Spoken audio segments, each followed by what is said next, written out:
तो कल हम लोग पढ़ रहे थे इंडिया चाइना रिलेशन और भारत चीन के संबंधों में हम लोगों ने एक महत्वपूर्ण जो टॉपिक है जिससे भारत को भी खतरा है, भारत की सुरक्षा को लेकर चिंताएं रहती हैं, उसका नाम है स्ट्रिंग ऑफ पल्स पॉलिसी। इसको कहते हैं मोतियों के हार की नीति। क्यों कहते हैं?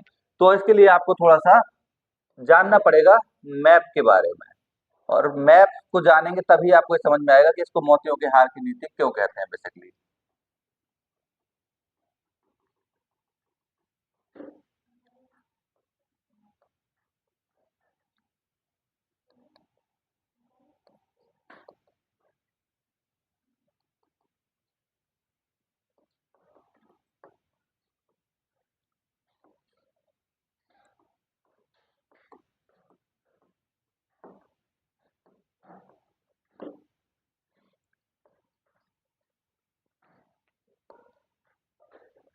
इस तरह से हमारे एशिया महाद्वीप में दिखाई देता है कुछ दृश्य। अभी आप यहाँ समझिए ये क्या है। ये जो आप देख रहे हैं ये चाइना, और ये जो आप देख रहे हैं ये है इंडिया, और ये है बांग्लादेश, ये है म्यांमार, म्यांमार के बाद कंबोडिया। इस तरह से पूरे दक्षिण एशिया के देश हैं और ये पूर्वी एशिया के देश हैं। यहाँ पर आप देख रहे हैं ये जापान वगैरह है, जापान, फिलीपींस, ताइवान, इंडोनेशिया, यहाँ पर मॉरिशस, ये श्रीलंका, ये सारे क्या हैं देश। अब समस्या क्या है कि हमारा भारत ये है हिंद महासागर के क्षेत्र में स्थित है। इसका मतलब हमारे भारत का जो प्रायद्वीपीय भाग है, जिसको हम लोग कहते हैं कि तीन ओर से पानी से घिरा हुआ भाग, ये पूरा भाग देख रहे हैं, ये पानी भरा हुआ है यहाँ। और ये कौन सा महासागर है?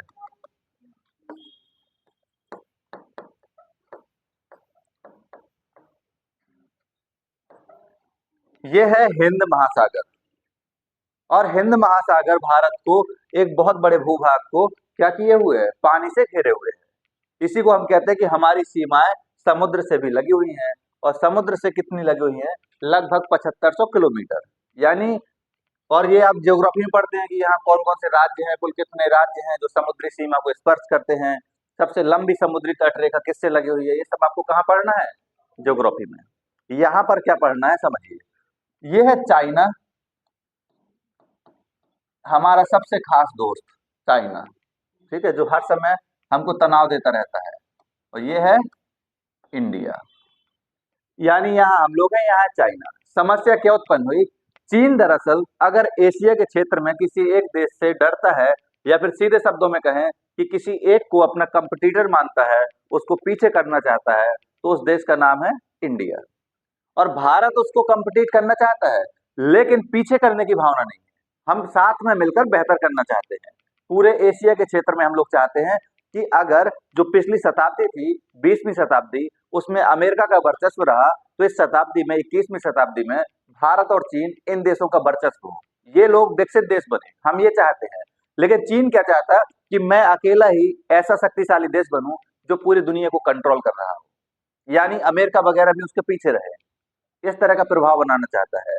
तो उसको सबसे बड़ा खतरा महसूस हुआ इसमें भारत से, जबकि भारत से खतरा वास्तव में नहीं है, क्योंकि भारत सहयोग करना चाह रहा है, साथ मिलकर आगे बढ़ना चाह रहे हैं।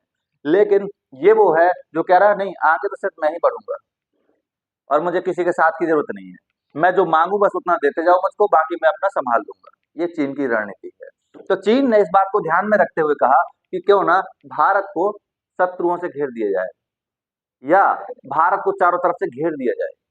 जैसे मान लीजिए कोई बहुत ताकतवर व्यक्ति है, आपसे थोड़ा कम है, लेकिन आप बाउंसर से उसको घेर दीजिए या गुंडों से उसको घेर दीजिए। भले ही वो गुंडे उस पर हमला ना करें, लेकिन जो व्यक्ति बीच में फंसा हुआ है वो हर समय टेंशन में रहेगा या नहीं? जैसे आप किसी के पीछे गनर लगा दीजिए तो उसको टेंशन रहती है ना एकदम। या फिर किसी के पीछे गुंडे लगा दीजिए, सुपारी जिसको कहते हैं, बहुत पॉपुलर वर्ड है, सुपारी मिली हुई है 500 रुपए में, 5000 रुपए में, तो किसी की सुपारी दे दीजिए आप। वो हर समय टेंशन में रहेगा, ना काम में मन लगेगा, ना किसी चीज में मन लगेगा। तो दरअसल यहाँ पर प्रभाव दिखाकर चीन भारत को डिस्टर्ब करना चाहता है कि भारत इसी में उलझा रहे, कि श्रीलंका हमसे दूर जा रहा है, बांग्लादेश हमसे दूर जा रहा है, मॉरिशस, मालदीव हमसे दूर जा रहे हैं, म्यांमार देखिए हमारी बात नहीं सुन रहा है।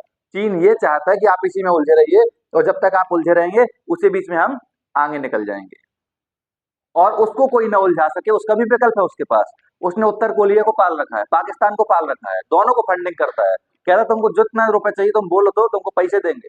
काम क्या करना है? काम सिर्फ इतना करना है कि अमेरिका को उलझाने के लिए उत्तर कोरिया हमेशा मिसाइल परीक्षण करता रहता है। जापान की ओर मिसाइल डाल देगा, कहीं दक्षिण कोरिया की ओर मिसाइल डाल देगा।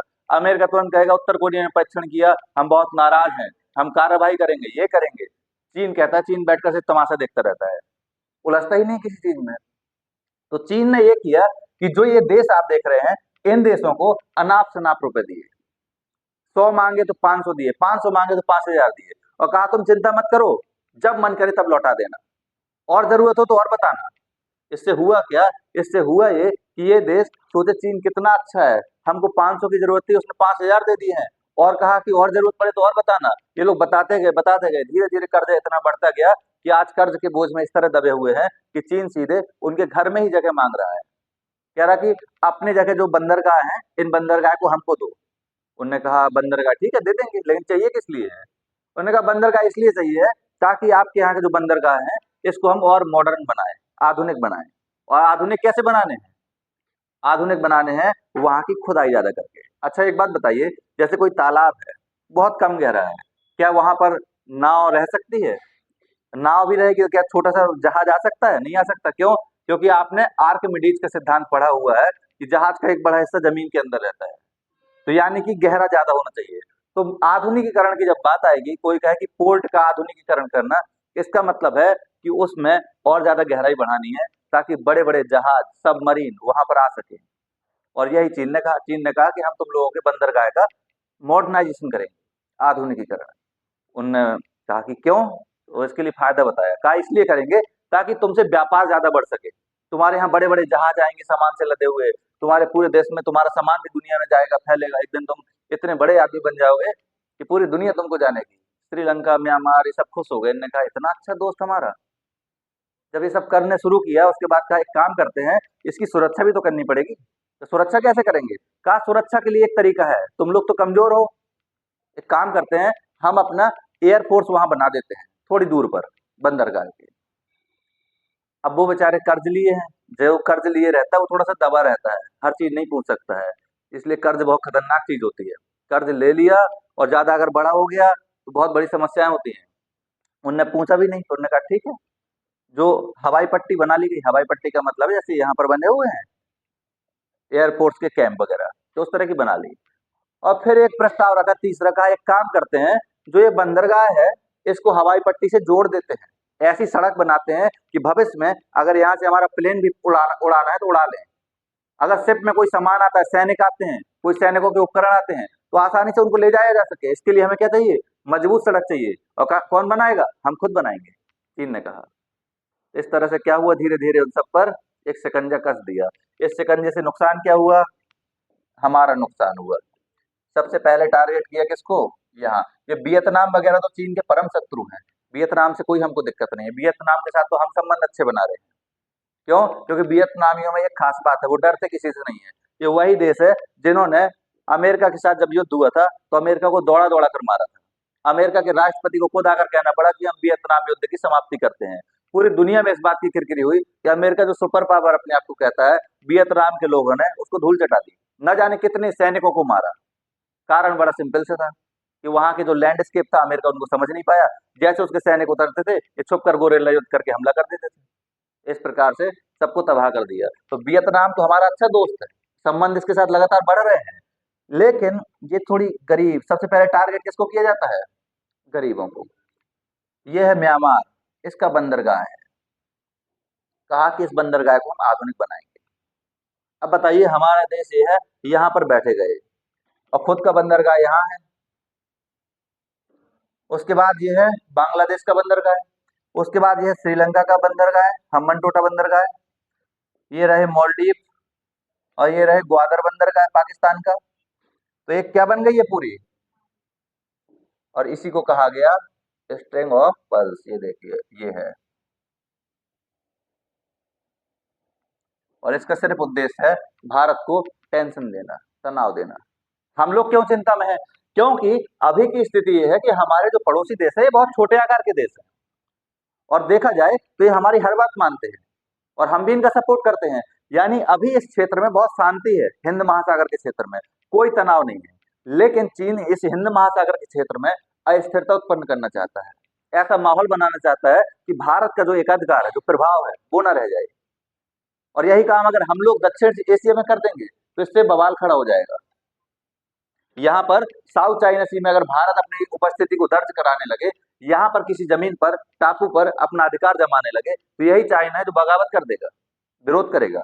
लेकिन यहाँ देखिए आप, पैसा देकर किस प्रकार से, अब हम लोग डायरेक्टली तो विरोध कर नहीं सकते ना। आप एक बात बताइए, हम लोग किससे बात कर सकते हैं? चीन को कहेंगे इसके लिए या इन देशों को कहेंगे? और ये पहले से डूबे हुए हैं कर्ज में। ये कहते हैं कि ये काम भारत ने क्यों नहीं किया, हमको पैसे खिलाता रहता, भारत कर लेता। श्रीलंका से कहा कि हम मनटोटा बंदरगाह 99 वर्ष के लिए क्यों दे दिए हो, तो कह रहा हमने तुमसे 2007 में कहा तो था कि हमारा बंदरगाह ले लो, अब नहीं लिया तो जो हमको पैसे दे रहा हम उसको देंगे। समझ में आ गया? इसका मतलब है कि ये तो वही दौर हो गया कि आप भारत की सुरक्षा को संकट में डालकर किसी के साथ भी जुड़ जाओगे, फिर मतलब क्या हुआ पड़ोसी होने का? अगर आपका पड़ोसी किसी और आपके दुश्मन को अपने घर में जगह दे रहा, तो ये भी तो गलत है ना, फिर खतरा ही उत्पन्न होगा। ये क्षेत्र हमारे लिए विशेष चिंता का कारण है। क्यों? क्योंकि हमारे जो न्यूक्लियर रिएक्टर है या हमारे जो नाभिकीय कार्यक्रम होते हैं या फिर हमारे डीआरडीओ जैसे संस्थान है, जो भी हमारे सबसे महत्वपूर्ण चीजें हैं वो सब यहाँ पर है, सुरक्षा व्यवस्था से संबंधित। और इस क्षेत्र में अगर चाइना की उपस्थिति हो गई तो इसका मतलब है कि हमारा इस क्षेत्र असुरक्षित हो गया। फॉर एग्जाम्पल, अगर यहाँ चाइना ने एक मिसाइल तैनात कर ली तो ये हमारा क्षेत्र उसके दायरे में आ जाएगा, और अभी अभी नहीं है। समझ में आ गया? ये समस्याएं हैं, इससे सबसे बड़ी समस्या है इन देशों को। एक और चाइना भाई साहब ने प्रस्ताव दिया कि हम आपको क्या देंगे, सैटेलाइट बनाने की तकनीक देंगे, सैटेलाइट बनवाएंगे आपकी। अब सैटेलाइट में दिक्कत क्या है? सैटेलाइट का काम आप जानते हैं कि हमारी पृथ्वी से कुछ ऊंचाई पर इस प्रकार की एक संरचना जो लगातार घूमती रहती है, इसमें कैमरा लगा है, सेंसर लगा हुआ है, कई चीजें लगी हुई हैं, इनसे आपको धरती की जानकारी मिलती है, इसमें बुराई नहीं है। लेकिन ये तकनीक कैसे काम करती है? जमीन से ये सैटेलाइट ऊपर जाएगा और ऊपर जाकर फिर तो उड़ेगा ना आसमान में। ये तकनीक में मान लीजिए आपने कैमरा, सैटेलाइट, रडार की जगह अगर इसमें बारूद लगा दिया तो ये तो मिसाल कहलाएगी। अगर इन देशों को ये तकनीक आपने प्रोवाइड करा दी, कल दिन ये हमारे यहाँ सर पर बैठकर मिसाइल बनाने लगे, तो फिर तो हमारी सुरक्षा व्यवस्था का मान लीजिए मजाक उड़ने लगा पूरा। अभी इनको भारत सैटेलाइट उपलब्ध कराता है, भारत कहता है कि आपको जो चाहिए आप हमसे बताइए। हम इन सभी देशों को सैटेलाइट उपलब्ध कराते हैं, अपने जीपीएस से हम लोग तकनीक दिए हुए हैं, पूरा इनके लिए अलग से कार्यक्रम बनाए जाते हैं। लेकिन ये लोग थोड़े से लालच के चक्कर में, अभी तो एक सुनने में आया था कि भाई साहब पनडुब्बी भी लेने वाले चाइना से। समझ में आया? यही हाल है, इसीलिए अंतरराष्ट्रीय संबंध बहुत खतरनाक होते हैं। ये उसी प्रकार से हैं जैसे आपको अपने 4-5 दोस्तों के बीच एक कॉम्बिनेशन, एक कोऑर्डिनेशन बनाना पड़ता है, बड़ा मुश्किल काम होता है। उसी में से मान लीजिए कोई किसी का दुश्मन है, कोई किसी को एकदम पसंद नहीं करता, लेकिन आपको सबको एक साथ बुलाना है, तो फिर सबको समझाना पड़ता है ना कि देखो तुम मुझसे बात मत करना, उससे कहोगे देखो तुम चिंता मत करना, वो साइड देखना ही नहीं। ऐसे करके फिर काम चलाया जाता है। तो सेम यहाँ हाल है। लिख लीजिएगा, चित्र आप बना चुके हैं, नहीं बनाए तो बना लीजिएगा, एग्जाम में आएगा क्वेश्चन तो आपको चित्र बनाने पड़ेंगे। क्वेश्चन लिख लीजिए। चीन की मोतियों के हार की नीति, चीन की मोतियों के हार की नीति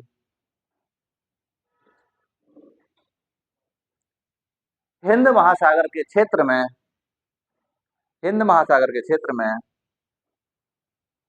भारत की सुरक्षा व्यवस्था के लिए, और लिखने की स्पीड को एकदम तेज रखिए, बिल्कुल राइटिंग में मत ध्यान दीजिए, इसलिए तो जब छूटेगा तो थोड़ा तकलीफ होगी। लिखिएगा क्या लिखा है, अच्छा बताइए। हिंद महासागर के क्षेत्र में भारत की सुरक्षा व्यवस्था में किस प्रकार से, किस प्रकार से खतरा पैदा कर रही है, किस प्रकार से खतरा पैदा कर रही है। अगला क्वेश्चन लिख लीजिएगा। क्वेश्चन कई सारे इसलिए लिखा रहे हैं ताकि आंसर तो इसी का है, लेकिन आप खुद प्रैक्टिस करेंगे इसको अलग अलग लिखकर, ठीक है? अगला क्वेश्चन लिखिएगा। String of pulse policy, English में नहीं लिखिएगा, देवनागरी में लिखिएगा, ठीक है? इस तरह से, स्ट्रिंग ऑफ पल पॉलिसी क्या है, क्या है, और ये भारत के लिए, और ये भारत के लिए किस प्रकार से हिंद महासागर में खतरा उत्पन्न कर रही है। किस प्रकार से हिंद महासागर में खतरा उत्पन्न कर रही है। हो गया। भारत के लिए किस प्रकार से हिंद महासागर में खतरा उत्पन्न कर रही है। हो गया। आजकल तो हिंदी इंग्लिश दोनों को मिलाकर चलने लगा है, जिसको इंग्लिश इंग्लिश कहने लगे हैं। इतना खतरनाक लिखे हूँ, कल एक जगह से जा रहे थे, वहां पर प्लाट के लिए एक पोस्टर लिखा हुआ था। उसमें क्या लिखा था? प्लाट उपलब्ध फॉर कॉमर्शियल हेतु। समझ में आया? मतलब एक तो लिखने वाले ही कितने विद्वान रहे होंगे, प्लाट उपलब्ध फॉर कॉमर्शियल हेतु। अरे इससे अच्छा होता है कि लिख देते कि प्लाट उपलब्ध है कॉमर्शियल कार्यों के लिए, या फिर हेतु क्यों लगा दिए बाद में, जब इंग्लिश प्रेम इतना झलक ही रहा है फॉर कॉमर्शियल हेतु। लेकिन अब कौन समझाए, चल रहा सब, लिखिएगा। ये चित्र अगर नहीं बनाया है तो इसको बना लीजिएगा, और एग्जाम में भी जब क्वेश्चन आए तो उसमें आप चित्र शुरुआत में बना सकते हैं।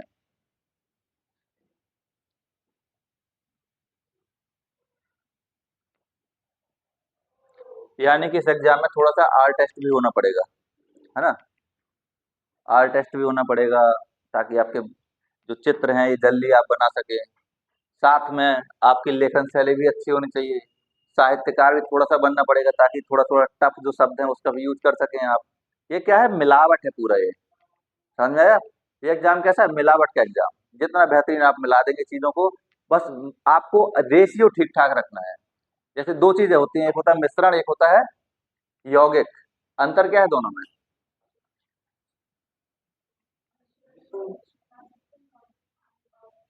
हाँ, यौगिक में जिन चीजों को आप मिलाते हैं उनका एक फिक्स रेशियो होता है, और मिश्रण में आप कुछ भी मिला दीजिए, कोई रेशियो मैटर नहीं करता। सेम उसी प्रकार से इसको कंपाउंड की तरह यानी यौगिक की तरह आपको देखना है। लिखिएगा, स्ट्रिंग ऑफ पल्स पॉलिसी। नहीं, क्वेश्चन नहीं आंसर है, क्वेश्चन ही लिखते रहोगे क्या जिंदगी भर? आंसर लिखो। स्ट्रिंग ऑफ पल्स पॉलिसी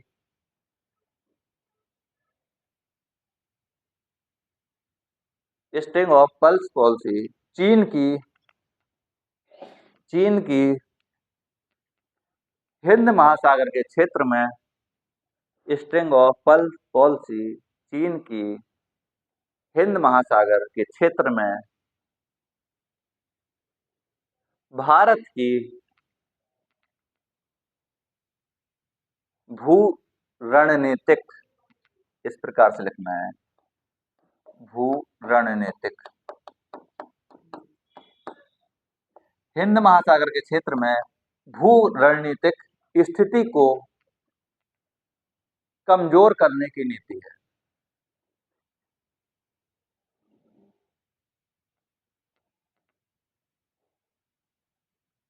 कमजोर करने की नीति है। इस नीति के तहत इस नीति के तहत चीन हिंद महासागर में भारत की सुरक्षा को कमजोर करना चाहता है। इस नीति के तहत चीन हिंद महासागर के क्षेत्र में भारत की सुरक्षा को कमजोर करना चाहता है।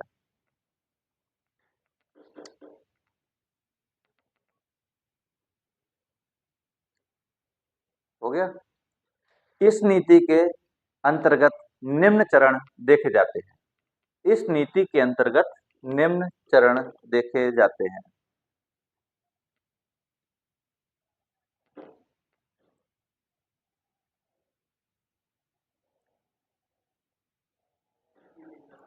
इस नीति के अंतर्गत निम्न चरण देखे जाते हैं। लिखिएगा, इनके नाम लिखने हैं, ठीक है? लिखिएगा, पहला पॉइंट है, ठीक है, डैश लगाकर लिखिए। पहला, चीन चीन म्यांमार के कोको म्यांमार के कोको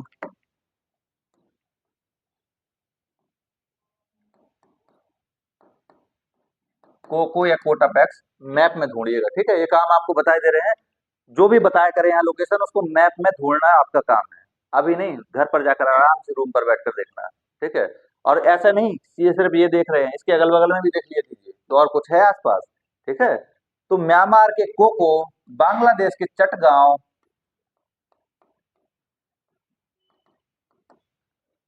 बांग्लादेश के चटगांव, श्रीलंका के हम्बनटोटा,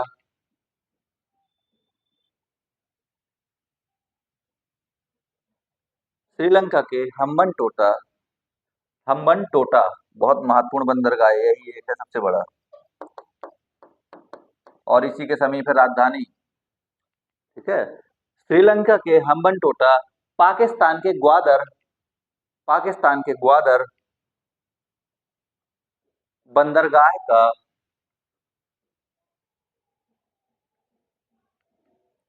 बंदरगाह का आधुनिकीकरण करने के लिए, यानी मॉडर्नाइजेशन, आधुनिकीकरण करने के लिए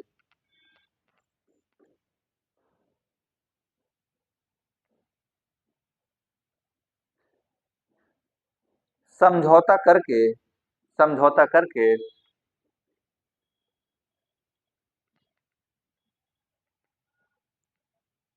समझौता करके इन इन पत्तनों को, पत्तन मतलब पोर्ट, इन पत्तनों को,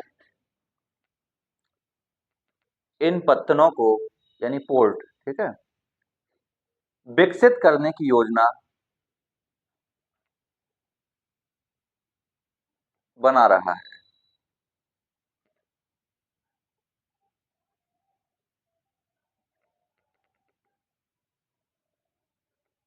जिसमें, इसी में लिखिएगा, जिसमें नौसैनिक पनडुब्बियां,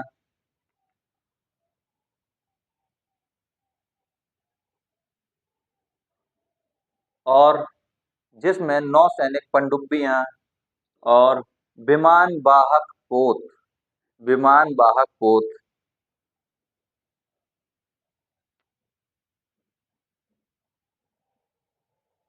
और विमान वाहक पोत भी आ सकें।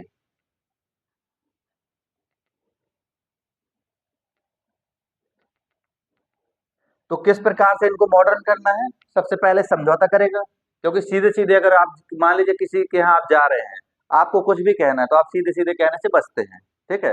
अगर कोई विवाद का इशू है तो इन देशों से ये तो कहेगा नहीं सीधे चाइना कि हमको यहाँ पर क्या करना है, पनडुब्बियां रखनी है, ये सब तो कहेगा नहीं। जैसे आप जाते हैं किसी के रूम लेने जाते हैं, आपके पास मान लो बाइक है, ठीक है, और दो तीन बाइक है, तो आप उससे कहते हैं कि यहाँ बाइक रख सकते हैं, तो वो कह देगा हाँ बेटा कोई बात नहीं, शुरुआत में किराया आ रहा है।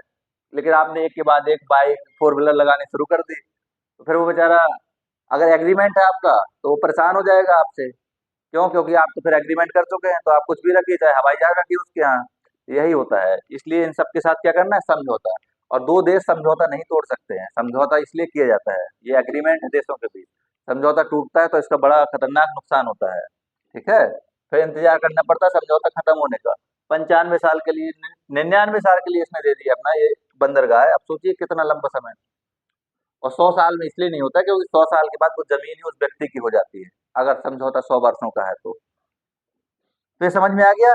इनको क्या करना है, आधुनिक बनाना है, और आधुनिक बनाने के लिए क्या करना है, इनकी खुदाई की जाएगी, इनको गहरा बनाया जाएगा, क्यों? ताकि पनडुब्बी आ सके। पनडुब्बी आप जानते हैं कि समुद्र के अंदर गहराई में चलती है, तट के पास ही ऊपर आती है, बाकी हर समय अंदर रहती है। और विमान वाहक पोत जिसको हम कहते हैं वॉरशिप, ये वो होते हैं बड़े बड़े जहाज जो समुद्र के ऊपर चलते हैं, लेकिन इनमें विमान भी उतारे जा सकते हैं, इनमें मिसाइलें भी लगी हुई होती हैं, इनमें रडार सिस्टम भी होता है, एडवांस टेक्नोलॉजी भी होती है, सब कुछ होता है इनमें। जब इतनी खतरनाक खतरनाक चीजें यहाँ पर घूमेंगी तो भारत को चक्कर नहीं आएंगे। इसलिए तो हम विरोध कर रहे हैं इस चीज का, और काफी हद तक रोक सके हैं, लेकिन चीन काफी हद तक सफल भी रहा है, ठीक है। लिखिएगा अगला पॉइंट, दूसरा पॉइंट है, इन इन पत्तनों से,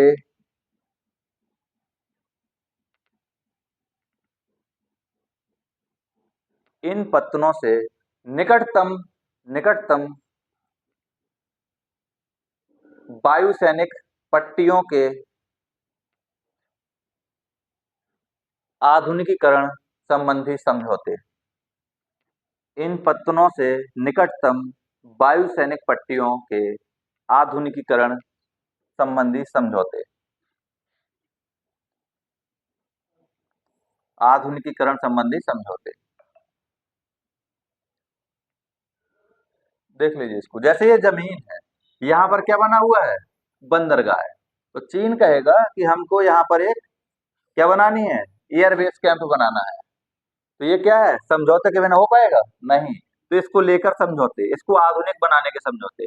अब जहाँ एयरबेस कैंप होता है उसको आधुनिक बनाने का मतलब होता है कि एडवांस टेक्नोलॉजी वहां पर लगाएंगे, ठीक है, वहां अच्छी मजबूत सड़कें बनाएंगे, सारी चीजें तो चाहिए ना। क्योंकि अब देख रहे हैं यहाँ, आपने देखा होगा एयर डिफेंस कॉरिडोर बन रहे हैं। इसका मतलब क्या है, आपको क्या लगता है कि जो हवाई जहाज होता है, हेलीकॉप्टर होता है, क्या उसको इन सड़कों पर उतार सकते हैं? नहीं। उसकी जो सड़कें होती हैं वो अलग एडवांस लेवल की होती हैं। अब मान लीजिए किसी बार युद्ध होता है, कोई सेना अंदर तक आ जाती है, तो आपके मान लीजिए सबसे पहले वो क्या तबाह करते हैं, जहां आपके हेलीपैड बने होते हैं या एयरबेस कैंप होते हैं। अब आपका अगर एयरबेस कैंप तबाह कर दिया उन लोगों ने, शत्रु देशों ने, तो आपका हेलीकॉप्टर हवाई जहाज सब ऊपर ही घूमता रहेगा। क्यों, लैंड कहाँ करेगा? इसलिए सड़क बनाई जा रही है ताकि इन फ्यूचर में अगर जरूरत पड़ी तो इस सड़क पर भी हम लैंड करा सकते हैं। और लैंड कराकर अब हमको ये जरूरत नहीं है, जो यहाँ पर कॉरिडोर बना हुआ है ना, इस कॉरिडोर में देखा होगा आपने, बड़े से बड़े जो विमान है, फाइटर प्लेन, उन सबको लैंड कराया गया। इसीलिए कराया गया कि इन फ्यूचर में अगर जरूरत पड़ी तो उसको हम लोग क्या करेंगे, यहाँ लैंड करा सकते हैं। अब ये तो नहीं देखना पड़ेगा कि यहाँ पर कहाँ पर लैंड कराया जाए, या रातों रात नए विमान पट्टी का निर्माण कराया जाए, हेलीपैड बनवाया जाए, ये सब नहीं देखना पड़ेगा। इसलिए बड़ा, क्योंकि जो रक्षा वाले, डिफेंस वाले होते हैं, एयरफोर्स वाले विमान, ये छोटे मोटे नहीं होते हैं, बहुत कॉस्टली होते हैं। उनको रिस्क में नहीं हम लोग उतार सकते हैं, ठीक है, बड़े बड़े ऑपरेशन करने हैं। तो अभी जैसे आपने देखा था, जब स्ट्राइक किए थे तो आगरा से विमान गया था, फाइटर प्लेन, पाकिस्तान में जो एयर स्ट्राइक हुई थी। अब मान लीजिए इधर ही ईंधन वगैरह की किल्लत हो जाए, तो यहाँ पर मान लीजिए ईंधन भरने की व्यवस्था है, तो यहीं सड़क पर उतार दिया जाएगा और उसी से ईंधन भर के फिर से बेच दिया जाएगा। नहीं तो उसको फिर से कहाँ जाना पड़ेगा, आगरा। उतने टाइम में तो पता नहीं शत्रु क्या कर देगा, टाइम लगता है ना हर चीज में, इसीलिए ये सब चीजें बनाई जाती हैं, ठीक है। अगला पॉइंट लिख लीजिएगा, तीसरा पॉइंट, पत्तनों को, तीसरा पॉइंट है पत्तनों और, पत्तनों यानी पोर्ट और वायु सैनिक पट्टियों को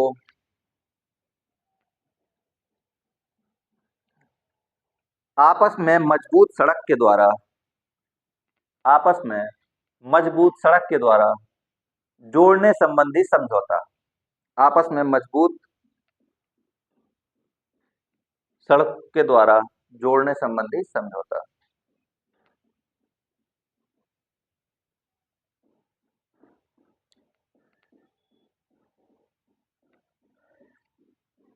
ठीक है। बीते 4-5 साल का अगर आप टाइम देखेंगे तो चीन ने इस पॉलिसी के अंतर्गत सबसे महत्वपूर्ण रूप से इसको और इसको टारगेट किया है। किसको, बांग्लादेश को, और हम बनटोटा नेपाल कहाँ से कर लेंगे, नेपाल में बनाओगे, श्रीलंका, ठीक है। एक खबर पता नहीं क्या कौन फर्जी लिखी हुई थी, उसमें लिखा था नेपाल ने, चाइना ने देगा नेपाल को पनडुब्बी। हमको ये समझ में नहीं आया नेपाल पनडुब्बी कहाँ ले जाएगा, ना तो समुद्र से उसकी सीमा है, छोटा सा देश है, पनडुब्बी बराबर तो उसका आकार ही है। अब ये पनडुब्बी अगर ले भी लिया तो करेगा क्या? ये तो वही बात हो गई कि एक छोटे से बच्चे को कोई ऐसा फोर व्हीलर आप गिफ्ट कर दीजिए, तो वो बेचारा क्या करेगा, ना उसको पता कि फोर व्हीलर होती क्या है, ना उसको चलाना आता है, ठीक है, यही हाल है। तो ये जो पॉलिसी है, बीते अगर 4-5 अगर आप साल का ये देखेंगे तो उसमें चीन की ये पॉलिसी यहाँ और यहाँ इन दोनों पर ही केंद्रित रही है। ये तो उसका परम भक्त है, मित्र नहीं, ये भक्त है पाकिस्तान, ठीक है, किसका, चाइना का। भक्त जो होते हैं ना, वो भगवान के लिए अपना सब कुछ अर्पित कर देते हैं। इसी प्रकार का ये परम भक्त है। यहाँ से सड़क गई हुई है, चीन तक गई हुई है, ये अपना सब कुछ, ये भाग देख रहे हैं पाकिस्तान का, ये कहलाता है बलूचिस्तान। यहाँ है सिंध, मुल्तान, ये सब, ये अपना सारा कुछ इससे दे रहा है बढ़िया से, आराम से। और यहाँ के लोग जब गुस्सा हुए इस बात को लेकर, तो पाकिस्तान की सरकार तो मलाई खाई हुई है वहां से, तो वो कुछ बोल नहीं सकते हैं। चीन ही चला रहा है एक प्रकार से इसको। वहां के लोगों ने चीन के 2 लोग जो सड़क निर्माण करने के लिए आए थे उनकी पिटाई कर दी। अरे पिटाई कर दी तो चीन अब सोचिए, ये होता है पावर। जब आप पैसे देते हैं ना किसी को, तो चीन ने पाकिस्तान के प्रधानमंत्री वगैरह को मिलने से मना कर दिया था, इतना गुस्सा दिखाया था, और सीधे सीधे धमकी दी थी कि पाकिस्तान सुधर जाए, अपनी हरकतों में सुधार करे।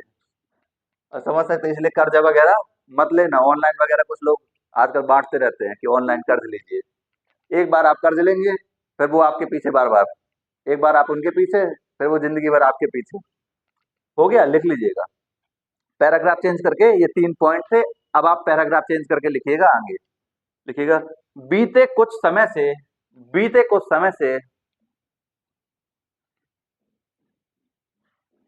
चीन की स्ट्रिंग ऑफ पल्स पॉलिसी, बीते कुछ समय से चीन की स्ट्रिंग ऑफ पल्स पॉलिसी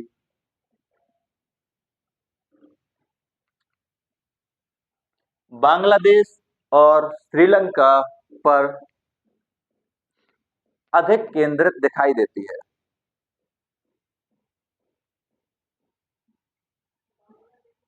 और श्रीलंका पर अत्यधिक केंद्रित दिखाई देती है।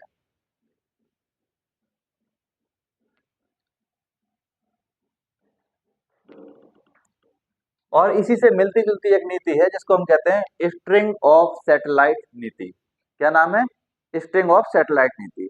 यानी कि इन देशों को, चाइना का कहना है कि हम सैटेलाइट बनाने में सक्षम बनाएंगे, सैटेलाइट बनाएंगे, सैटेलाइट के बाद ये लोग खुद अपना क्या करेंगे, मिसाइल वगैरह बनाना शुरू कर देंगे। तो भारत ने कहा तुमको जरूरत क्या है सैटेलाइट की?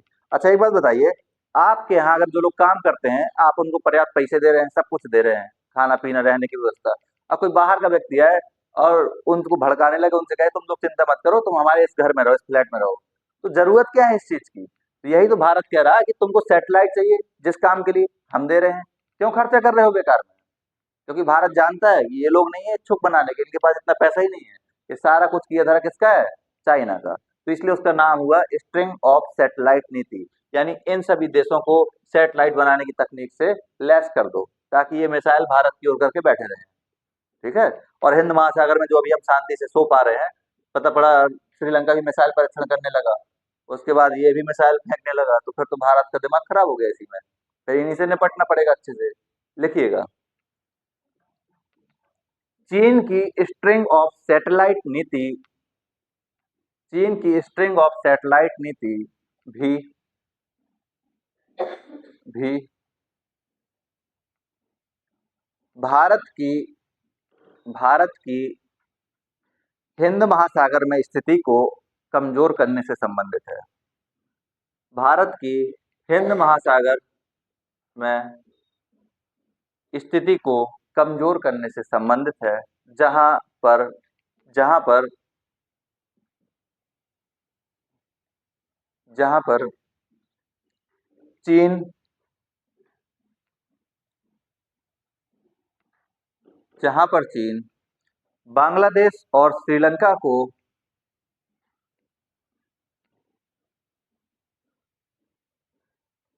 जहां पर चीन बांग्लादेश और श्रीलंका को उपग्रह प्रक्षेपण करने में उपग्रह प्रक्षेपण करने में सक्षम बनाने के लिए समझौता करना चाहता है, यह समझौते का प्रयास कर रहा है। जहां चीन बांग्लादेश और श्रीलंका को उपग्रह प्रक्षेपण में सक्षम बनाने के लिए समझौता करने का प्रयास कर रहा है।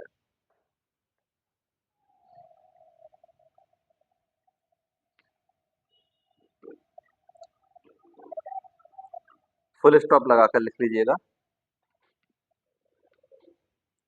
भारत की चिंता का कारण ये है, भारत की चिंता का कारण ये है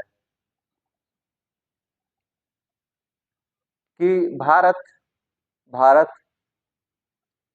इन देशों को सैटेलाइट सेवाएं उपलब्ध करा रहा है, भारत इन देशों को सैटेलाइट सेवाएं उपलब्ध करा रहा है।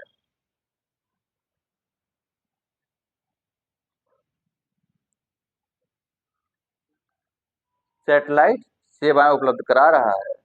इस तकनीक इस प्रक्षेपण तकनीक लिखेगा, इस प्रक्षेपण तकनीक तकनीक इस प्रक्षेपण तकनीक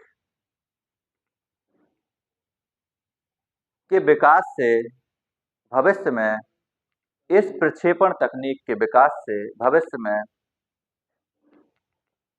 मिसाइल का भी निर्माण किया जा सकता है। मिसाइल का भी निर्माण किया जा सकता है।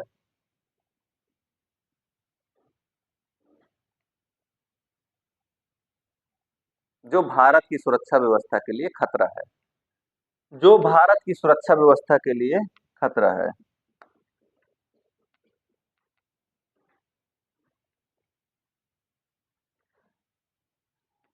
जो भारत की सुरक्षा व्यवस्था के लिए खतरा है। हो गया? तो कुछ समझ में आया?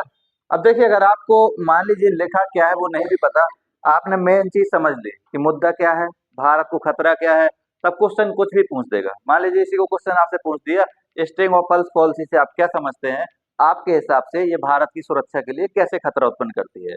या फिर पूछ दिया कि हिंद महासागर के क्षेत्र में भारत अब तक पूर्ण रूप से एकमात्र सशक्त राष्ट्र है, लेकिन string of pulse policy Bharat की स्थिति को कमजोर बनाती है। विवेचना कीजिए। बस कुछ भी पूछेगा, आपके पास कंटेंट है, बस आपको समझ ये दिखानी है कि कौन से पॉइंट को कहां पर यूज करना है। ये आपकी अपनी समझ है। ठीक है? अब ये नहीं लिखने लगना है कि स्ट्रिंग ऑफ पल्स पॉलिसी क्या है। मान लीजिए पूछा कि अब तक भारत जहां हिंद महासागर के क्षेत्र में सबसे मजबूत राष्ट्र है, लेकिन string of pulse policy Bharat की सुरक्षा के लिए खतरा बनती है, तब इसमें ये नहीं लिखने लगना कि स्ट्रिंग ऑफ पल्स पॉलिसी चीन की नीति है, उसमें ये 3 महत्वपूर्ण घटक हैं। उसको आप फिर अपने तरीके से मॉडिफाई करेंगे। उसमें आप लिखेंगे हिंद महासागर के क्षेत्र में भारत एकमात्र परमाणु शक्ति संपन्न राष्ट्र है और बाकी अपने पड़ोसियों से लगातार अच्छे संबंध बने हुए हैं और पड़ोसियों की हर बात में सहायता करना भारत का मूल सिद्धांत रहा है। लेकिन बीते समय में यह देखा गया है कि चीन स्ट्रिंग ऑफ पल्स पॉलिसी के माध्यम से पूरे हिंद महासागर क्षेत्र में छोटे छोटे राष्ट्रों में अपने बंदरगाह बनाने की योजना बना रहा है और इन बंदरगाहों के माध्यम से भारत की सुरक्षा के सामने खतरा पैदा करना चाह रहा है। ये छोटे देश अगर परमाणु शक्ति से संपन्न हो गए या फिर इनके पास मिसाइल उपलब्ध हो गई, तो ये हिंद महासागर के क्षेत्र भारत के लिए पूर्ण रूप से सुरक्षित नहीं रह जाएगा। जबकि दक्षिण चीन सागर में अगर कोई अन्य देश उपस्थित होता है तो चीन के लिए सुरक्षा का संकट हो जाता है। लेकिन हिंद महासागर के क्षेत्र में चीन की उपस्थिति ये दर्शाने का प्रयास है कि हिंद महासागर में भारत की उभरती हुई स्थिति से चीन चिंताग्रस्त है। समझ में आ गया? तो क्या करना है आपको अपने हिसाब से, आपको मेन चीज समझ में आ जानी चाहिए कि टॉपिक क्या है और मुद्दा क्या है। अब आइए, अब दूसरा टॉपिक लिखिएगा। चीन में एक बड़ी समस्या है, जैसे भारत में आप देखते हैं कि कश्मीर का क्षेत्र, भारत में कश्मीर एक बड़ी समस्या है ना। कश्मीर समस्या नहीं है, कश्मीर में पाकिस्तान समस्या है, क्योंकि कश्मीर का एक बहुत बड़ा भाग पाकिस्तान के पास है। हालांकि उस समय हो सकता था कि आ जाता, लेकिन अब बड़ा मुश्किल दिखाई देता है। फिलहाल सोच सकते हैं कि आ सकता है भविष्य में, क्योंकि वहां की विधानसभा की सीटें भी हैं और साथ में संसद की सीटें भी बटी हुई हैं, सब कुछ है, हम लोग तो मान कर चलते हैं। अब जब आएगा तब आएगा। लेकिन चीन की भी एक गंभीर समस्या है, चीन जिसको दुनिया से छिपाता है, वो समस्या जिनजियांग प्रांत। लिख लीजिएगा, जिनजियांग समस्या, हेडिंग दीजिएगा समस्या।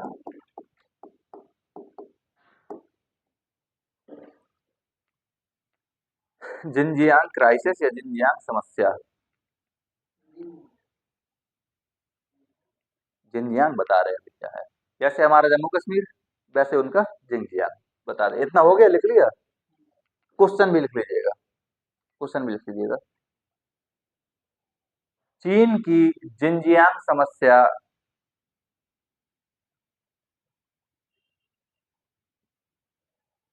क्या है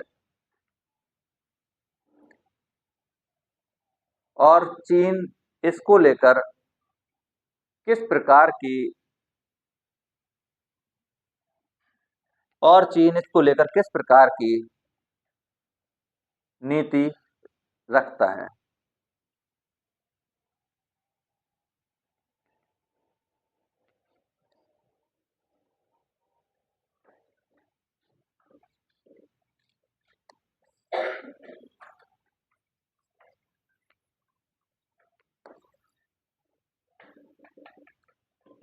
ये जो आप देख रहे हैं ये पूरा चाइना, ठीक है, और ये हमारा जम्मू कश्मीर का क्षेत्र। जम्मू कश्मीर के क्षेत्र के पास ये जो आप देख रहे हैं ये जिनजियांग प्रांत,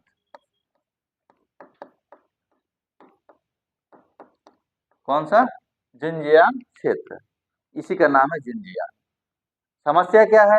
समस्या यहाँ है बहुत पुरानी। एक समय ऐसा था कि तुर्क के लोग जब व्यापार करने वगैरह जाया करते थे, तो वो जहाँ जाते थे तो कुछ लोगों को और ले जाते थे। जैसे मान लीजिए आप हैं कहीं व्यापार करने जा रहे हैं, तब वहां आपको कोई काम करने वाला थोड़ी मिलेगा आपके सामान को रखवाने के लिए नाव वगैरह में। तो कुछ लोगों को ले जाया जाता था, धीरे धीरे वो वहीं बस जाते थे। इसी प्रकार से तुर्की मूल के कुछ लोग, क्योंकि आपको पता है यहाँ पर क्या है, कजाकिस्तान, उज्बेकिस्तान, ये सारे देश हैं यहाँ पर, यही तुर्की के पास में है, तो यहाँ से ये लोग आते रहे और यहाँ पर आकर बसते गए। ठीक है, इनमें वो तुर्की प्रेम अभी भी है, चीन की ये नीतियों से संतुष्ट नहीं रहते हैं। इनका संकट है वहां के चीन के जो मूल लोग हैं उनसे, उनके बीच एक कॉन्फ्लिक्ट चलता रहता है। इस बात को लेकर ये बहुत सख्त रहते हैं। लेकिन चीन की नीति आपको पता है कि भारत में तो अगर ऐसी स्थिति आती है तो मीडिया पहुंच जाता है। चीन में मीडिया भी सरकारी मीडिया है। चीन में कोई सरकार के अगेंस्ट नहीं हो सकता है, सरकार के आप खिलाफ नहीं बोल सकते हैं, सरकार की आलोचना नहीं कर सकते हैं, सरकार की किसी नीति को आप गलत नहीं कह सकते हैं। जो भी करेगी सरकार सब अच्छा है। चीन में ये सिद्धांत है कि सरकार गलत नहीं हो सकती। तो इसीलिए ये लोग विरोध करते हैं इस चीज का। चीन ने क्या किया है, इस पूरे क्षेत्र को एक ऐसी कैद बना रखा है जो पूरी दुनिया की गिरफ्त से बाहर है। ना कोई मीडिया पर्सन पहुंच पाता है, कोई नहीं पहुंच पाता है। यहाँ रहने वाले लोगों की स्थिति ये है कि ना इनको देश से बाहर जाने दिया जाता है, और गलती से अगर कोई बाहर निकल गया है और उसी से पता पड़ता है कि यहाँ पर चल क्या रहा है, बाकी कोई नहीं बता पा रहा है। इतना अधिक प्रताड़ित किया जा रहा है कि पूरे के पूरे क्षेत्र को एक जेल के रूप में तब्दील कर दिया गया है। निकलना, खाना पीना, उठना बैठना सब कुछ एकदम केंद्रीकृत। समझ आ गया? तो चीन की ये समस्या है। अगर इस समस्या को दुनिया में कोई जिक्र कर देता है तो बस चीन को दर्द होने लगता है। अब हर किसी की एक कमजोर नब्ज होती है, और चीन की ये कमजोर नब्ज है।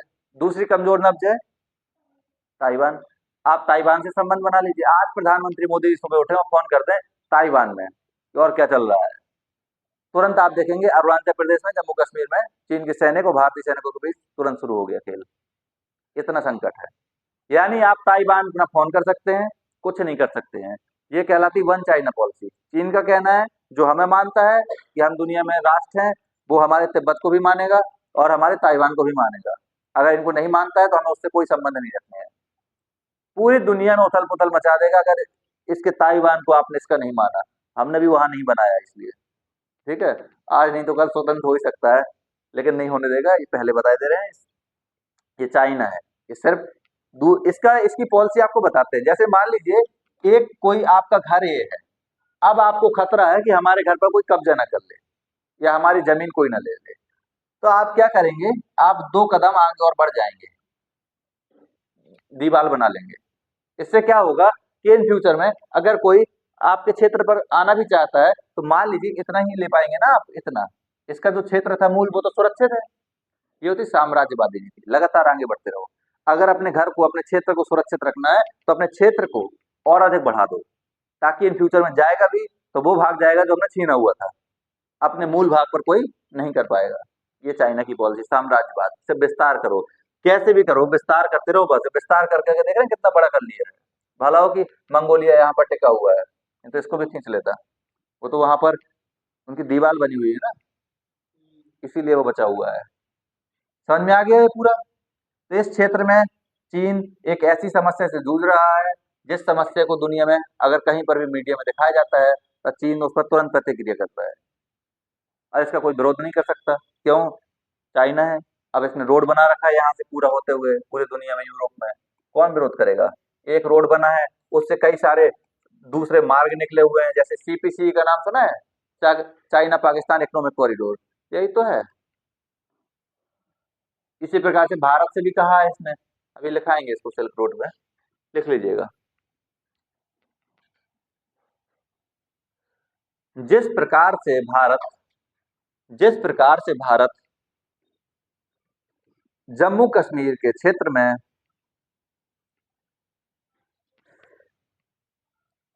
आतंकी गतिविधियों जिस प्रकार से भारत जम्मू कश्मीर के क्षेत्र में आतंकवादी गतिविधियों से लंबे समय से पीड़ित रहा है, उसी प्रकार से गंभीर प्रकार से पीड़ित रहा है उसी प्रकार से उसी प्रकार से चीन भी उसी प्रकार से चीन भी जिंगजियांग समस्या को एक गंभीर समस्या मानता रहा है।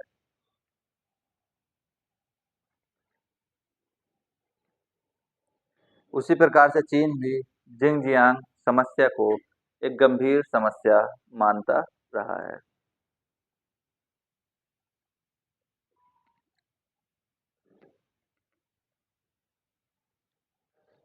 हो गया। आगे लिखिएगा। चीन को यहाँ पर चीन को यहाँ पर इस्लामिक आतंकवाद का सामना करना पड़ रहा है। चीन को यहाँ पर इस्लामिक आतंकवाद का सामना करना पड़ रहा है।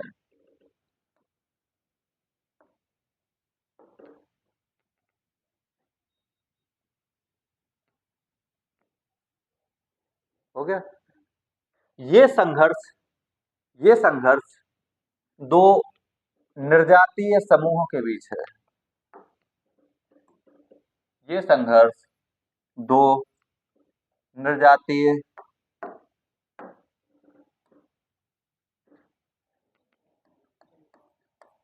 ये क्या होते हैं निर्जातीय समूह? Ethical group.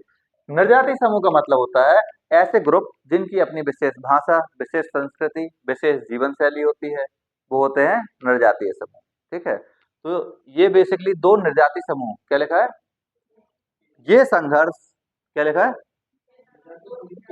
दो निर्जातीय समूहों के बीच है, जिनमें से एक जिनमें से एक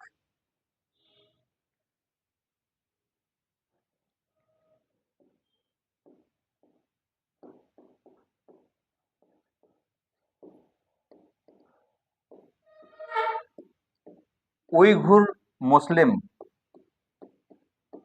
जिनमें से एक उइघुर मुस्लिम समुदाय जिनमें से एक उइघुर मुस्लिम समुदाय जबकि जबकि हो गया ये? जबकि दूसरा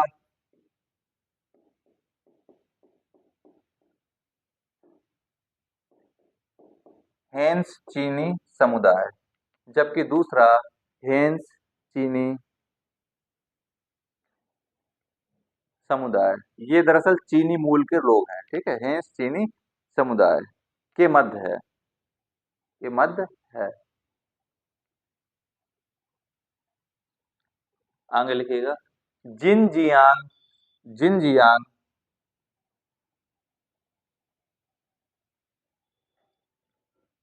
जिनजियांग 657 ईस्वी यानी 657 ईस्वी तक तक पश्चिमी तुर्कों के नियंत्रण में रहा। पश्चिमी तुर्कों के नियंत्रण में रहा।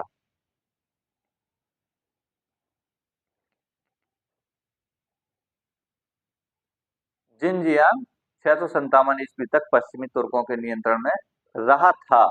उसके बाद लिखिएगा। नवीं शताब्दी में यानी 9th सेंचुरी, 9वीं शताब्दी में 9वीं शताब्दी में मंगोलिया से भागकर मंगोलिया से भागकर उइघुर मुस्लिम यहाँ आकर बसे। उइघुर मुस्लिम यहाँ आकर बसे।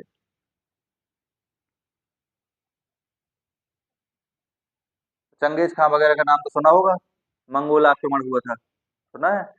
तो उन्हीं मंगोलों ने 13वीं शताब्दी में इस क्षेत्र पर अपना कब्जा कर लिया। ठीक है, लिख लीजिएगा। 13वीं शताब्दी में मंगोलों ने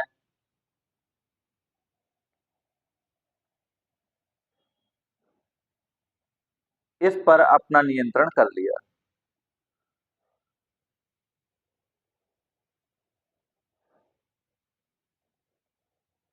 तब से ये तब से ये तब से ये चीनी संप्रभुता के अधीन ही रहा। तब से ये चीनी संप्रभुता के अधीन ही रहा।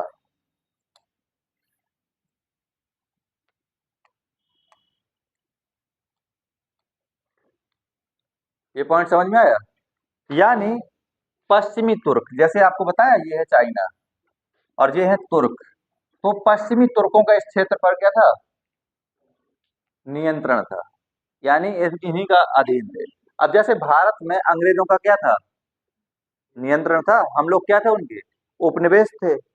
और हम लोग उपनिवेश थे, तो ये बताइए, क्या आज यहाँ जो अंग्रेज बसे हुए हैं उसी समय के तो हैं सब? उन्हीं के तो वंशज आज रह रहे हैं। लेकिन हम लोग दरअसल अपनी पॉलिसी ऐसी थी हमारी कि हम लोगों ने क्या चुना? लोकतंत्र, पंथनिरपेक्ष। वो भी खुश हैं, कोई दिक्कत नहीं है। लेकिन मान लीजिए कि अगर हम लोग भी चीन की तरह एक राष्ट्र होते, तो जिनने हम पर इतने वर्षों तक शासन किया, हम तो उससे रिवेंज लेते ना, बदला लेते, बदले की नीति रखते। तो यही कारण यहाँ है कि चीन की तो पॉलिसी साम्यवादी राष्ट्र है। चीन तो वही, यहाँ पर तुर्कों का नियंत्रण था, फिर मंगोलों ने इस पर अपना अधीन ले लिया। तब से ये पूरा क्षेत्र किसके अंडर में है? चीन के ही अंडर में है। आगे लिखिएगा, पैराग्राफ चेंज करके लिखिएगा। पैराग्राफ चेंज कीजिए, लिखिएगा सांस्कृतिक क्रांति, सांस्कृतिक क्रांति से साम्यवादी क्रांति के बीच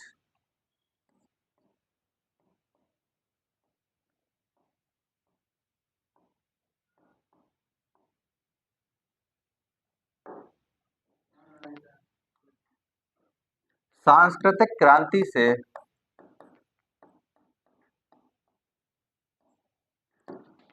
साम्यवादी क्रांति के बीच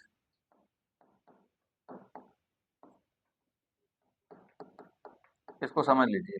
दरअसल 1912 का दौर वो था जिस समय चीन में सांस्कृतिक क्रांति होती है, और इसी सांस्कृतिक क्रांति के बाद से लेकर इस समय तिब्बत स्वतंत्र हुआ करता था। समझ में आ गया? तिब्बत का भूभाग क्या था? स्वतंत्र था। 1949 में वहां पर माओ के नेतृत्व में जो क्रांति हुई, तब जाकर चीन क्या बना? एक कम्युनिस्ट कंट्री बना। यानी चीन 1949 तक साम्यवादी नहीं था। 1949 में ये क्या बना? साम्यवादी राष्ट्र। और साम्यवादी राष्ट्र की पहचान होती है कि देश में जो भी संपत्ति है, जो भी संसाधन है, सब किसके हैं? सरकार के। इतना ही नहीं, इसने एक कदम और आगे बढ़ा। इसने कहा कि जो भी काम आप लोग करेंगे, वो काम तो आप करेंगे, लेकिन काम आपको करना क्या है ये कौन बताएगा? सरकार आपको बताएगी। ये होता है कम्युनिस्ट कंट्री में। ठीक है?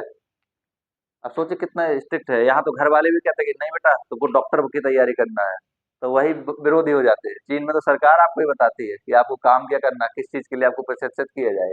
क्यों? क्योंकि वो मानते हैं कि चीन के जो नेतृत्व है, राष्ट्रपति, उनके जो, वो जानते हैं कि चीन के लिए क्या बेहतर है, और उसी हिसाब से आपको क्या करना है? चीन के बेहतर भविष्य के लिए काम करना है। ठीक है?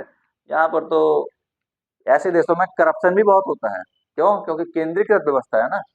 मान लीजिए 10 लोग हैं, 10 लोगों को ही पूरा चीन संभालना है, तो करप्शन की गुंजाइश ज्यादा होती है। ये मत सोचिएगा जब राजा महाराजा होते थे तभी तो करप्शन होता था। लिखिएगा, ये टाइम पीरियड जरूर लिख लीजिएगा, 1912-1949, इसी में यहीं पर क्रांति के बीच, और कोष्टक में इसको लिख लीजिएगा। तिब्बत की तरह, आगे लिखिए, तिब्बत की तरह, तिब्बत की तरह इस क्षेत्र की भी, इस क्षेत्र मतलब जिंगजियांग, इस क्षेत्र की भी स्वतंत्र परिस्थितियां थी। इस क्षेत्र की भी स्वतंत्र परिस्थितियां थी।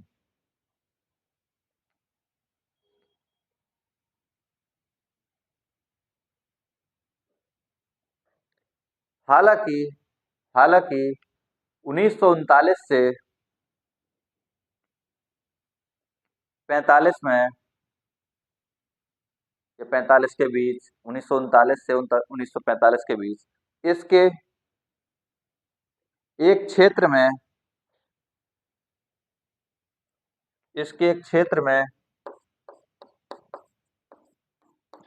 ईस्ट तुर्किस्तान रिपब्लिक, ये लिखा है, यानी ETR, ईस्ट तुर्किस्तान रिपब्लिक यानी ईटीआर का गठन किया गया था? ईस्ट तुर्किस्तान रिपब्लिक का गठन किया गया था।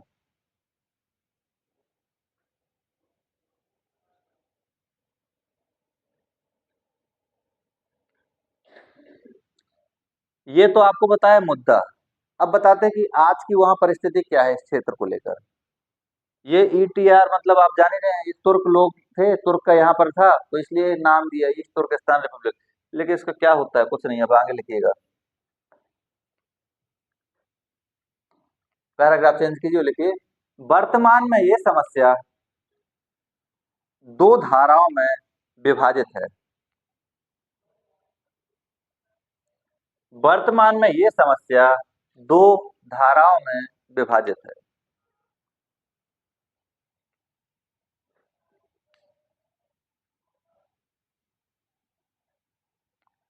पहली धारा का मतलब एक समूह की बात हो रही है। पहली धारा world Uyghur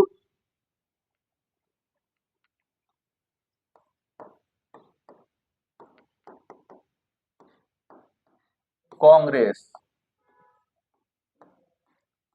world Uyghur Congress पहली धारा यानी वर्ल्ड उइघुर कांग्रेस के नेतृत्व में एक एक राजनीतिक आंदोलन चला रही है। एक राजनीतिक आंदोलन चला रही है, यानी कि इस क्षेत्र में जो लोग रह रहे हैं वो बेसिकली दो विचारों से प्रेरित हैं। उनमें से एक समूह ने क्या किया, अपनी एक राजनीतिक संस्था बना ली, और उस राजनीतिक संस्था का नाम क्या है, वर्ल्ड उइघुर कांग्रेस। अब सवाल उठता है कि इन्होंने वर्ल्ड क्यों लिखा, ताकि ये मुद्दा पूरे दुनिया के ध्यान में लाया जा सके। इन्होंने चीन से मांग नहीं की, उनको पता है कि चीन तो हमारे अधिकार नहीं देने वाला है, तो इनको किससे उम्मीद है, पूरी दुनिया से। तो क्या पूरी दुनिया इनके लिए पंगा लेगी चीन से, नहीं लेगी। चीन अपने मामले में किसी को इंटरफियर करने ही नहीं देता है। तो इन लोगों को उम्मीद है, ये राजनीतिक संगठन बनाए हुए हैं और ये मांग कर रहे हैं कि हमारे जिनजियांग प्रांत में मानवाधिकारों की रक्षा के लिए, यानी इंसानों के साथ जो जातियां हो रही हैं, आप सोच नहीं सकते हैं कि इनको एक होता ना first degree, second degree, third degree, इनको कौन सी डिग्री दी जा रही है, ये तो यही लोग जान सकते हैं। इनको पता ही नहीं, बहुत से लोग तो ऐसे ही दम तोड़ देते हैं, इस तरह की स्थिति है। तो उनका कहना है कि ये हमने कांग्रेस संगठन जो बनाया हुआ है, ये संगठन मांग कर रहा है कि इस हमारे क्षेत्र में क्या किया जाए, मानवाधिकारों की रक्षा की जाए, लोकतांत्रिक मूल्यों के विकास को बढ़ावा दिया जाए। इनकी सिर्फ मांग है, ठीक है, लिख लीजिएगा। ये आंदोलन ये आंदोलन ये आंदोलन क्या हो गया, दूसरी कॉपी में क्यों, यहाँ बोर्ड में आकर लिख लो तुम लोग, तुम लोगों का तो सब कुछ फ्री है। लिखिएगा, ये आंदोलन जिनजियांग में मानवाधिकारों, कोमा धार्मिक स्वतंत्रता, राजनीतिक सॉरी धार्मिक स्वतंत्रता व राजनीतिक स्वायत्तता,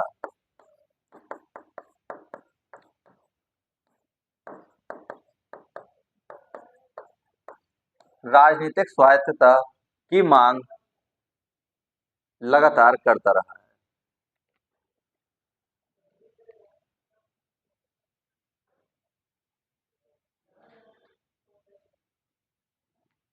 हो गया, लिख लिया। ये तो पहली धारा है जो क्या कह रही है कि हमारे जो राजनीतिक स्वायत्तता है वो प्रदान करती है। स्वायत्तता का मतलब होता है फ्रीडम। जैसे आप घर में रहते हैं तो पिताजी के सख्त नियंत्रण में रहते हैं, उस समय कहाँ जा रहे हैं, क्या कर रहे हैं, सब कुछ पिताजी के रडार में रहता है ना। तो पिताजी एकदम, उनको तो भाई उनको अनुभव है, तो वो नजर रखे रहते हैं सारी चीजों पर। लेकिन अब आप यहाँ आ गए हैं तो उतना रडार नहीं काम कर पाता है। तो इनका कहना है कि हमको क्या दीजिए, स्वायत्तता दीजिए, थोड़ा सा फ्रीडम दीजिए। जैसे घर में मांगते हैं ना फ्रीडम, उसी प्रकार से हमको थोड़ी सी स्वायत्तता दीजिए, और साथ में हमारे मानवाधिकारों की रक्षा कीजिए, ये इनकी मांग है। लेकिन जो दूसरा संगठन है उसका नाम लिख लीजिएगा। जबकि दूसरी धारा जबकि दूसरी धारा, इसका नाम क्या है, लिखिए ईस्ट। जबकि दूसरी धारा ईस्ट तुर्किस्तान इस्लामिक मूवमेंट,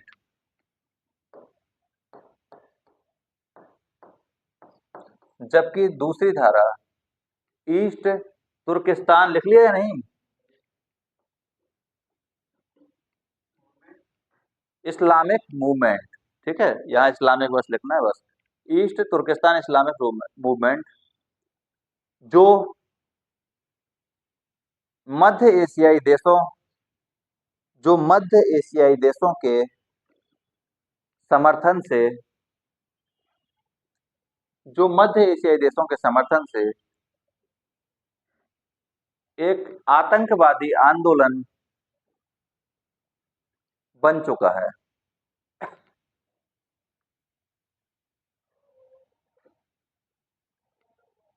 आतंकवादी संगठन बन चुका है। अब आतंकवादी क्या करेंगे ये तो पता ही है कि आतंकवादी अपने तरीके से जहां मिले वहां प्रशासन का गला घोंटना शुरू किया और उन लोगों को जवाब देना शुरू किया। तो दो तरह के संगठन काम कर रहे हैं। और जो आतंकवादी संगठन है ये बड़ा त्रस्त किए हुए चीन को, चीन कभी बताता नहीं है। कभी कभी आपने देखा होगा कुछ माता पिता ऐसे होते हैं, उनका बच्चा बड़े से बड़ा कांड कराएगा फिर भी चुप्पी साधे रहते हैं, कुछ भी कराएगा, होता है ना। इसी प्रकार से चाइना है, चीन कहता कि मेरे अंदर क्या चल रहा है मैं दुनिया को बताऊंगा ही नहीं, दुनिया को बेखबर रखना है। क्यों? बात अच्छी भी है। कभी कभी होता क्या है ना, आप अगर अपने घर के मामलों को उछाल देंगे तो बाहर के लोग उसमें नमक लगाने के लिए आ जाते हैं। आपके झगड़ों को, आपके जो आपसी झगड़े हैं उसमें क्या करेंगे, मजा लेना शुरू कर देते हैं। और वो तुरंत एक से दूसरे व्यक्ति में, दूसरे तीसरे व्यक्ति में पता पड़ा मामला था आपके घर का, पूरा मोहल्ला जान रहा है। और आप जितना डिस्कशन घर में नहीं करते हैं उससे ज्यादा डिस्कशन तो मोहल्ले में चल रहा है। तो चीन का ये मानना है कि हम किसी को बताएंगे ही नहीं, और जब बताएंगे नहीं तो किसी को पता नहीं पड़ेगा। लेकिन पूरी दुनिया जब कोई कुछ बताता नहीं है ना, तो उसके घर पर रडार रखना शुरू कर देती है, हर वक्त आंखें उसी के घर की ओर, है ना। तो इसी प्रकार से दुनिया से चाइना को ही ऑब्जर्व करती है कि ये कर क्या रहा है, इसकी पॉलिसी क्या है, ये चाह क्या रहा है पूरी दुनिया में, आखिर ये पॉलिसी लाया तो क्यों लाया है, इस क्षेत्र में क्या हो रहा। लेकिन वो कुछ नहीं बताता। समझ में आ गया। हाँ, तो अलग अलग तरह के पेरेंट्स होते हैं, कुछ कैटेगरी के। कुछ तो ऐसे होते हैं कि उनका बच्चा आएगा कहेगा पापा आज हम एक को कूट कर आए हैं, पापा कहेंगे शाबाश बेटा बहुत बढ़िया, अच्छा काम किया तुमने, हम भी बचपन में थे, हम तो खून तक निकाल देते थे। ऐसे भी होते हैं। कुछ ऐसे होते हैं कितना मारेंगे उस बच्चे को, पता पड़ा वो दिमागी रूप से आगे किसी को मारने के ख्याल भी नहीं आएंगे, यानी वो कमजोर हो गया। अब वो इतना कमजोर हो गया दिमागी रूप से कि अगर भविष्य में जरूरत पड़ी, घर के खिलाफ, घर वालों पर कोई मतलब कुछ कर रहा, उसको लड़ने की जरूरत पड़ी तो अब भी नहीं लड़ेगा, भाग जाएगा। दिमागी रूप से एकदम कमजोर हो गया। अब कुछ होते हैं जो कहते हैं कि देखो बेटा गलती किसकी थी, वो बताएगा गलती तो हमारी थी, लेकिन तब नहीं मानना चाहिए। तो इससे क्या होगा, इससे उस व्यक्ति में एक निर्णय लेने की क्षमता आ जाएगी कि अगर गलत है तो थोड़ा झुकना भी चाहिए, और सही है तो फिर खड़े भी रहना चाहिए, दोनों चीजें। तो दोनों ही, इसलिए तो महात्मा बुद्ध सफल है इस दुनिया में, भारत के अतिरिक्त। भारत में तो बौद्ध धर्म घटते घटते एकदम संरक्षण की स्थिति है, दुनिया में देख लीजिए कितना फल फूल रहा। हमारे अड़ोसी पड़ोसी जितने हैं सब बौद्ध धर्म वाले हैं। तो बौद्ध धर्म में सबसे बड़ी चीज ये है महात्मा बुद्ध की कि उन्होंने मध्यम मार्ग अपनाया। वो भी तो बैठे हुए थे तपस्या करने कि नहीं कुछ नहीं खाऊंगा, शरीर एकदम सूखने लगा, बगल से देखा कि कुछ महिलाएं गाना गाते हुए निकल रही हैं और गाने से उनको प्रेरणा मिल गई। इसलिए लोग आजकल बॉलीवुड के गाने सुनते रहते हैं, कुछ ना कुछ हो सकता है जीवन में सुधार आ जाए। और क्या प्रेरणा मिली, उसमें गाने में सिर्फ यही लाइन थी कि कभी भी मतलब अति नहीं करनी चाहिए किसी भी चीज की। उन्होंने तुरंत कहा, फिर तुरंत खीर मंगा कर खाई बढ़िया आराम से। उन्होंने कहा अब देखो, फिर 7वें सप्ताह में तुरंत ज्ञान प्राप्त हो गया। ऐसा होता है, कभी कोई व्यक्ति बहुत तैयारी कर रहा है नहीं हो रहा, कोई गाना सुन लिया आपने, होता है ना, अलग अलग कैटेगरी के गाने होते हैं। और जब गाना सुन लिया तो अंदर से फिर एक एनर्जी आई, नहीं इस बार तो आईएएस एकदम क्लियर। क्यों? इस बार तो लोकसभा आयोग के अध्यक्ष भी नहीं रोक पाएंगे, इतना उबाल आया। तो ऐसा भी होता है। इसलिए कुछ घटनाएं अगर आपके साथ हो तो उसको पॉजिटिव लिया कीजिए। हो सकता है उसी घटना के बाद ही आप में निखार आना हो। समझ में आ गया। कभी कभी क्या होता है ना, लोहा पड़े पड़े जंग खा जाता है, और उस जंग को सफाई करने के लिए उसकी घिसावट करनी पड़ती है। तो हो सकता है कि जो आपका स्ट्रगल इन टाइम है ये क्या है, आपकी घिसावट का समय चल रहा है। हाँ, बस इतना मत घिस जाइएगा कि फिर उत्साह ही खत्म हो जाए जीवन का, फिर लगे कहाँ आ गए, किस भंवर में आ गए। ठीक है। चीन है, देखिए कितनी गंभीर समस्या को छुपाए बैठा है। यानी कैंसर है चीन का ये, फिर भी वो इलाज नहीं करा रहा। इलाज करने की जगह क्या कर रहा है, कीमोथेरेपी कर रहा है, काट दे रहा है बार बार, फिर दूसरे हो आते हैं। वो सेल्स खत्म ही नहीं होती कैंसर की कोशिकाएं, बार बार तो जूझ रहा है। भारत भी तो यही कर रहा है, अल्टीमेट करना तो यही तरीका है। जम्मू कश्मीर के क्षेत्र में हम लोग भी तो सेना बढ़ाए हुए हैं पूरे क्षेत्र में, और जितने सेना है हम सब अधिकांश वहीं लगाए हुए हैं। तो ये करना पड़ता है, इसका कोई अल्टरनेट नहीं है। ठीक, क्लियर। अब बढ़ते हैं नेक्स्ट टॉपिक पे। कोई डाउट है इसमें, कोई समस्या है, कोई संकट, कोई जीवन में संकट? अब जीवन की इसलिए नहीं पूछते हैं किसी से, क्योंकि पूछने को बैठो तो हर कोई बताने लगेगा। एक बार फ्रीडम क्या दे दिए, हमने कहा कोई आपसी समस्याएं भी होते हैं तो बता दिए करो, हो सकता है सॉल्व हो जाए। पहली समस्या ही यही है कि सर 7 दिन हो गए बात नहीं हो रही है, आप समझा दीजिए। हमने कहा ये बताओ तुमने समझ क्या रखा है, आज तुम्हारा समझा रहे, कल दूसरे का समझा रहे, यही काम बचा हमारे पास। कह रहे सर वो तो आपने कहा था कि आप दोस्त समझ कर बता दिए करो। मैं कहा, बिल्कुल ना समझना आइंदा से, अगर पढ़ाई की बात है तभी बताना, नहीं तो कोई बात मत बताना। लिखिएगा, इंडिया चाइना वाटर डिस्प्यूट, ये बहुत विवादित मुद्दा है और बहुत गंभीर मसला है। इंडिया चाइना वाटर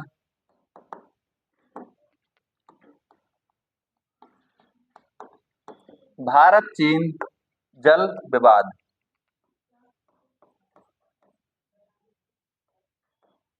क्या हो गया?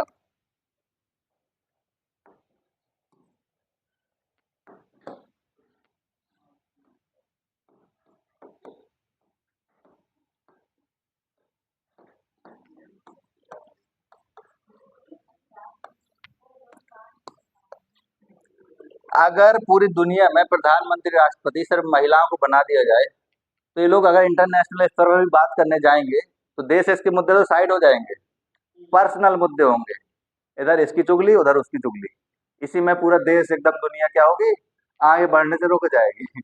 हालांकि भारत में एक प्रधानमंत्री हुई है और एक ही महिला प्रधानमंत्री हुई है, लेकिन आज तक वो सबको याद है। और रियल बात है कि उस समय जो सिचुएशन भारत की थी, बड़ा मुश्किल था।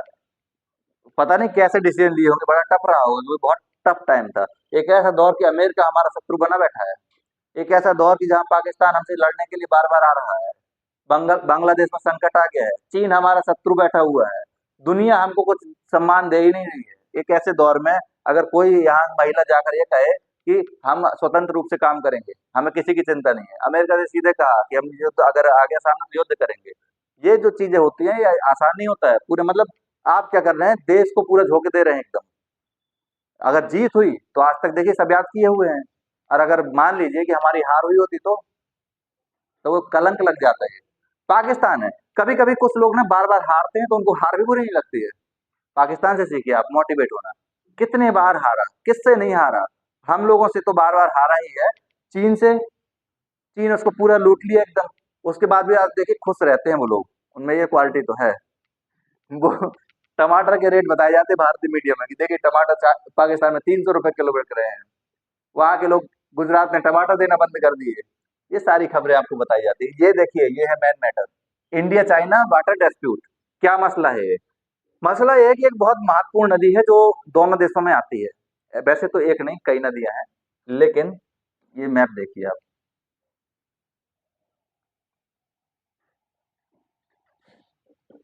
ये जो भाग आप देख रहे हैं तिब्बत का भाग है, ये है मानसरोवर, कैलाश मानसरोवर। यहाँ से दो नदियां निकलती हैं, एक नदी है जिसका नाम है सिंधु नदी, और दूसरी नदी है जिसका नाम है ब्रह्मपुत्र नदी। ये दो दोनों ही बहुत महत्वपूर्ण और बड़ी नदियां हैं। ये नदी हमसे होकर जाती है, पाकिस्तान को पूरे को सिंचित करती है। इसको लेकर पाकिस्तान से विवाद है, ये आपको बताएंगे इंडिया पाकिस्तान रिलेशन में। लेकिन ये जो भाग आप देख रहे हैं ये चाइना का है। तो कई बार ऐसी अफवाहें आप सुनेंगे, ऐसी चीजें सुनेंगे कि चीन इस नदी को मोड़कर इसका ये पड़ोसी जो है म्यांमार, यहाँ से लाने की योजना बना रहा है, और इसको सीधे कहाँ गिराएगा, जहां वो बंदरगाह आपको बताए वहां पर गिराएगा ये। ऐसी भी खबरें आपको मिलेंगी। तो नदी को मोड़ पाना कोई बहुत हंसी खेल नहीं होता है। चीन हालांकि प्रयास ऐसा कर सकता है, लेकिन किसी इतनी बड़ी नदी को मोड़ना ये असंभव सी बात है। चीन की दूसरी पॉलिसी क्या है? चीन लगातार इस पर डैम बना रहा है। क्या बना रहा है? डैम। और डैम छोटे मोटे नहीं, बहुत विशाल आकार के डैम बना रहा है। डैम क्या करते हैं? आपके पानी को रोक देते हैं, एकत्रित करते हैं। कोई पूछे डैम क्या है, तो कहिएगा डैम का मतलब है एक ऐसी संरचना जिसमें हम जल को स्टोर करते हैं। अब जल स्टोर हो गया, जल आ तो रहा ही है, उसकी एक निश्चित रफ्तार है। उस जल को यहाँ अगर आपने स्टोर कर लिया, तो इसका मतलब है यहाँ पर प्रवाह क्या हो गया? जल का कम हो गया, पानी कम हो गया। समझ में आ रहा है? जब पानी कम हो गया तो हम लोगों को वैसे ही पानी यहाँ कम मिलना शुरू हुआ। एक और पड़ोसी है हमारा, बांग्लादेश। अच्छी बात यह है कि ये भी इसी नदी के अंतर्गत आता है। इससे फायदा क्या है कि चीन हमको लेकर तो पॉलिसी बना सकता है, लेकिन इसको लेकर नहीं बनाएगा गलत। क्यों? क्योंकि इसको साधना है, इसको भारत के अगेंस्ट खड़ा करना है ना। बताया ना आपको, स्ट्रिंग ऑफ पल्स पॉलिसी। अगर चीन ऐसी कोई योजना बना रहा है, लगातार डैम के कारण अगर जल स्तर घट रहा है, तो ये भी तो विरोध करेगा, इसको भी तो नुकसान है। हमारे पास तो फिर भी विकल्प है, ये कहाँ से पानी पिएगा? इसको भी तो समस्या है। इसीलिए इसको लेकर हमेशा ये बात उठती है कि चीन लगातार जो डैम बना रहा है, इस डैम से इस नदी में जल का स्तर लगातार कम हो रहा है। और जल स्तर कम हो रहा है और इसको पानी कम मिलेगा, तो ये कहेगा कि भारत के कारण हो रहा है। तो भारत इसको बताएगा नहीं, बल्कि ऊपर पूरे में डैम बनाए गए। लेकिन असली मसला ये नहीं है। मामला ये है कि यहाँ से नदी बहुत तीव्र गति के साथ आती है, तीव्र वेग के साथ। और यहाँ पर जो डैम ये बनाए जा रहे हैं, इन डैम का आकार इतना विशाल है कि अगर इन डैम के पानी को एक साथ छोड़ दिया गया, तो ये जो पूरा क्षेत्र है ना, ये पूरा का पूरा क्षेत्र तबाह हो सकता है, ये भी स्थिति आ सकती है। यानी कि सुरक्षा के लिहाज से बड़ा खतरनाक है ये खेल जो चीन कर रहा है। इन समस्याओं के लिए दोनों देशों में एक चीज तय हुई थी कि हम लोग क्या करेंगे, हर साल जो मॉनिटरिंग करेंगे, कुछ लोग आपके यहाँ के आएंगे, वो यहाँ देख जाएंगे, और हम लोग साइन करके पेपर एक्सचेंज कर लिया करेंगे। ये सब कुछ ठीक चल रहा है। कुछ समय तक तो किया चीन ने, उसके बाद से बंद है, उसके बाद से कुछ नहीं हो रहा।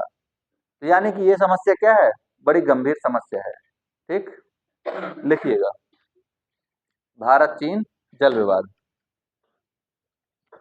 लिखिएगा, भारत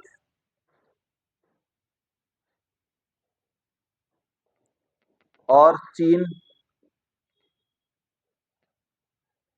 के मध्य, भारत और चीन के मध्य ब्रह्मपुत्र नदी को लेकर,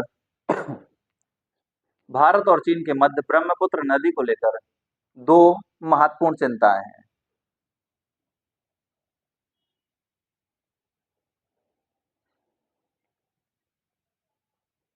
कौन है? पुरानी मूवी देख रहा है? वही है, पुरानी। उनके समय यही चलता था। अब पुरानी स्टोरी में होता कुछ नहीं था, एक विलन होगा, एक हीरो होगा। अब वो विलन क्या करेगा? पूरी मूवी में सिर्फ जो हीरो हीरोइन है उनको दूर रखने की कोशिश करेगा। लास्ट में हीरो विलन को मार देगा, हीरो हीरोइन मिल जाएंगे, बस मूवी खत्म। सिर्फ यही स्टोरी होती थी। पहले से दिमाग में होता था। जैसे आई आर पढ़ना है, तो आई आर का मतलब सोच लिया आपने कि पूरी दुनिया के साथ संबंध किस प्रकार के हैं। अब देख रहे कितना कुछ भरा हुआ है उसमें। तो यही है, एक 90 का दशक तो पूरा था जिसने प्यार मोहब्बत में बर्बाद कर दिया बच्चों को। उस समय की जो जनरेशन है वो अलग ही लेवल की है। उस 90 के दशक के गाने से लेकर पिक्चर से लेकर सब चीज। और इस समय है तो सामाजिक मुद्दों पर कुछ समय कुछ मूवियां बनी, लेकिन मूवियों ने फिर अपना बिजनेस करना है ना। जो ग्लोबलाइजेशन होता है, ग्लोबलाइजेशन का सिर्फ एक उद्देश्य है, पैसे कमाना। पूंजीवाद मतलब पैसे कमाना। और पैसे कमाने के लिए किसी भी स्तर पर जो समाज में डिमांड है वही बेची जाएगी। इसलिए देखिएगा आज ऐसे ऐसे, जैसे नेटफ्लिक्स जैसे प्लेटफॉर्म जो बने हुए हैं ना, इस समाज में अश्लीलता परोस रहे हैं, लेकिन इन पर कोई रिस्ट्रिक्शन नहीं है, ना इनकी कोई जांच होती है। समझ में आया? ये समस्या है बल्कि। लेकिन अब कौन रोक सकता? बहुत बड़ा ये बिजनेस का कारोबार है पूरा। लिखिएगा, पहली चिंता कौन सी है? क्या वो बात पहुंच गई थी कि बंद हो गई मूवी?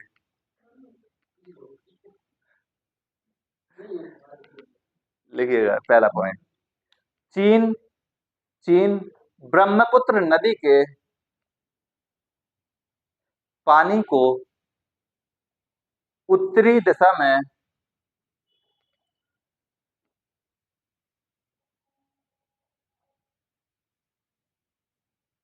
चीन ब्रह्मपुत्र नदी के पानी को लगातार उत्तरी दिशा में मोड़कर यांगचिंग नदी,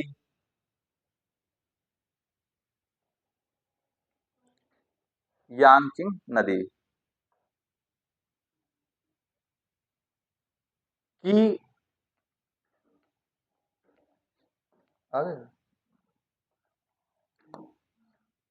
स्थिति को मजबूत करना चाह रहा है।